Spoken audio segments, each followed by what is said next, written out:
مثال میں دوں، اگر میت کے بیٹے بیٹیاں موجود ہوں، یعنی میت کی اولاد موجود ہو، تو پھر پوتوں کو میراث نہیں ملتی، وراثت نہیں ملتی، ٹھیک ہے۔ تو علم میراث ہمیں وہ اصول بتاتا ہے کہ جن کی روشنی میں ہم جان لیتے ہیں کہ کون وارث بنے گا اور کون وارث نہیں بنے گا۔ جو لوگ یوٹیوب پر ہیں، اگر آپ زوم پہ آنا چاہیں تو زوم پہ ہمارے پاس جگہ موجود ہے، آپ زوم کی میٹنگ میں آ سکتے ہیں۔ اور دوسرا، اگر کوئی وارث بن گیا تو اس کو وراثت سے کیا ملے گا، کتنی اس کو وراثت ملے گی۔ اب آ جائیں عربی کی تعریف کی طرف۔ یہ کسی کاتب نے تعریف لکھی ہے تو اس کی زبر زیر میں کچھ غلطیاں ہیں، میں صحیح طرح اس کو پڑھ دیتا ہوں تو آپ اسے اپنے پاس صحیح کر لیجئے گا۔ والعلم بالقواعد یعرف بها من یریسو، یہ واو نہیں آئے گا، من یریسو ومن لا یریسو، یہ من سے پہلے واو آئے گا، ومن لا یریسو ونصیب کل وارث من الطریقہ۔ میراث جو ہے هو العلم، یہ جاننا ہے، بالقواعد، ایسے قواعد کو، یعرف بها، کہ ان قواعد کے ذریعے معلوم ہو جاتا ہے، من یریثو، کون وارث بنے گا، ومن لا یریثو، اور کون وارث نہیں بنے گا، ونصیب کل وارث، اور ہر وارث کا حصہ پتہ چل جاتا ہے، من الطریقہ، یہ ترکہ غلط ہے، من الطریقہ جائیداد سے۔ وہی بات جو آپ نے اوپر پڑھی، گویا کہ اس عربی کا یہ والا ترجمہ ہے، یہ جو اوپر آپ نے اردو میں پڑھا ہے وہ اسی عربی کا کیا ہے، ترجمہ ہے۔ تو اب آپ کو علم میراث کا پتہ چل گیا کہ علم میراث کیا ہوتا ہے۔ یہ کئی لوگ شاید انہوں نے وراثت کا نام پہلی دفعہ سنا، تو میں نے وہ گروپس میں بتایا نا کہ علم میراث کے بارے میں نبی صلی اللہ علیہ وسلم نے فرمایا کہ یہ آدھا علم ہے، تو کئی لوگوں نے مجھے میسج کیا کہ سر ہمیں بھی ایڈ کر لیں، لیکن ساتھ ہی ہمیں یہ بتا دیں کہ علم میراث یا علم وراثت ہوتا کیا ہے۔ انہیں یہ نہیں پتا تھا کہ علم وراثت کسے کہتے ہیں۔ تو علم وراثت کیا ہوتا ہے جی؟ وہ علم جس کے ذریعے اگر کوئی فوت ہو جائے تو جو وہ جائیداد چھوڑ کر جاتا ہے وہ کس کو ملے گی اور کسے نہیں ملے گی، اور جسے ملے گی کتنی ملے گی۔ اس علم کو، اس فن کو علم میراث یا علم وراثت کہتے ہیں، اور اس علم کی اہل علم کے ہاں ایک بڑی اہمیت، فضیلت، منقبت ہے۔ آج بھی آپ دیکھیں، آپ کو بڑے خال خال، بڑے کم لوگ ملیں گے جو وراثت حل کر کے دیتے ہیں کہ کس کو کتنی وراثت میں سے کتنا حصہ کس کو ملے گا۔ اب آپ احباب سوال نہ کریں، مطلب ایک شخص ایک وراثت کا سوال کرتا ہے جو اس کے ذہن میں ہے، دوسرے کے ذہن میں جو ہوگا وہ سوال کر دے گا، تیسرے کے ذہن میں جو ہوگا وہ سوال کر دے گا۔ تو یہ سوال و جواب سیشن نہیں ہو رہا، انشاءاللہ جب آپ یہ کورس مکمل کریں گے تو جو آج آپ سوال کر رہے ہیں آپ اسی سوال کا جواب دینے کے خود اہل ہوں گے۔ تو اس لیے سوال نہ پوچھیں، جو بتایا اسے اچھی طرح یاد کریں، آہستہ آہستہ چیزیں خود بخود کلیئر ہوتی چلی جائیں گی۔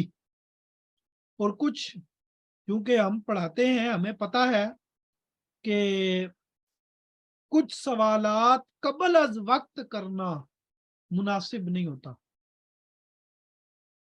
ٹھیک ہے۔ تو یہ آپ اگر کسی کا کوئی ویسے پرسنل مسئلہ ہو گھر میں، برادری میں، تو وہ واٹس ایپ پہ مجھ سے ویسے پوچھ سکتا ہے۔ باقی تو جو فن ہے وہ تو انشاءاللہ آپ یہ 20-25 ہمارے جو لیکچر ہوں گے تو اس کے بعد انشاءاللہ آپ خود جواب دینے کے قابل ہوں گے۔ تو علم میراث کا سب کو پتہ چل گیا جی؟ جلدی بتائیں، شاباش، سمجھ آ گئی سب کو؟ لکھ کے بتائیں، ہری آپ۔